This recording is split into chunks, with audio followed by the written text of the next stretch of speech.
Lahore दुराना duty सूए आसल के करीब रोड हादसा में शहीद डॉल्फिन अहलकार तौसीफ की नमाज जनाजा कसूर के नवाही गांव खारा में अदा कर दी गई। शहीद अहलकार के जनाजा में एसपी डॉल्फिन राशिद हिदायत, एसडीपीओ वहीद इसहाक, सदर डिवीजन मीर काशिफ खलील, इशफाक अहमद काजमी समेत जिंदगी के हर शोबा से ताल्लुक रखने वाले अफराद ने शिरकत की। शहीद तौसीफ को डॉल्फिन अहलकारों ने गार्ड ऑफ ऑनर भी पेश किया गया।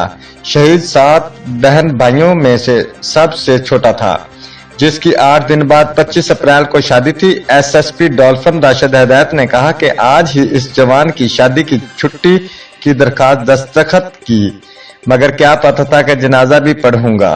रिपोर्ट मार बिशारत सदीकी, डिविजनल ब्यूरो चीफ, जियो एक्सप्रेस न्यूज।